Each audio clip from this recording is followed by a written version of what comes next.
lagi, aku akan mempersembahkan anakku itu sebagai pengabdi Ka'bah. Ummu Khair tegas mengucap nazarnya.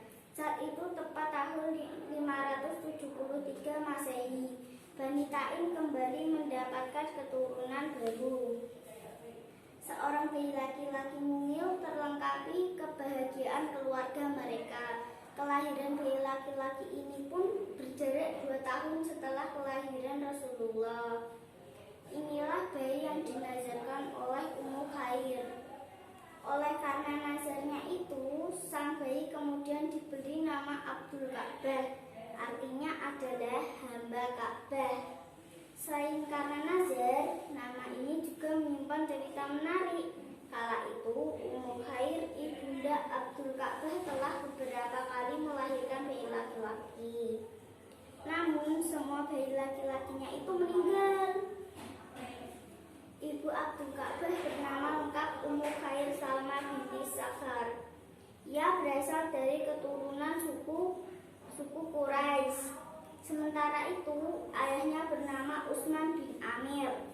Nama ayahnya ini kemudian dikenal sebagai sebutan Abu Quhafah. Karena berusia tidak jauh dengan Rasulullah, Abdul Ka'bah telah bersahabat dengan Rasulullah sejak remaja. Karena kedekatannya, bahkan nama Abdul Ka'bah pun akhirnya diganti oleh Rasulullah menjadi Abdullah, artinya adalah hamba Allah. Nama lengkapnya adalah Abdullah bin Utsman bin Amir bin Amr bin Ka'ab bin Sa'ad bin Taim bin Murrah bin Ka'ab bin Luwai bin Ghalib bin Quraisy At-Taimi. Nama panjang ini akhirnya berubah juga menjadi Abu Bakar. Panggilan ini pun diberikan Rasulullah. Hal itu karena Abu Bakar termasuk orang pertama yang memeluk Islam. Abu Bakar dikenal sebagai pribadi berakhlak mulia. Sosoknya menyenangkan. Ia suka membantu sesama. Ia pun jujur dalam setiap perkataannya dan baik pergaulannya. Sikapnya selalu tenang sehingga tidak mudah terpengaruh perbuatan menyesatkan. Mengenai pergaulannya, Aisyah, putri Abu Bakar, bertutur, Abu Bakar tidak pernah meminum minuman keras, baik pada masa jahiliyah maupun saat setelah Islam disyariatkan. Padahal waktu itu penduduk Mekah umumnya hanyut dalam pesona kamar dan mabuk-mabukan.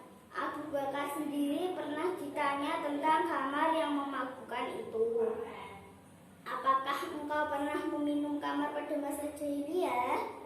Aku berlindung kepada Allah, jawab Abu Bakar santun. Mengapa? Desa orang yang bertanya itu. Aku menjaga dan memelihara kehormatanku. Meminum kamar adalah menghilangkan kehormatanku, tegas Abu Bakar. Demikian teguhnya Abu Bakar mempersembahkan kehormatan dan dari kejahiliaan masyarakat Mekah masa itu. Saat kecil, Abu Bakar tumbuh sebagai umumnya anak-anak di Mekah. Yang membedakan adalah karakter.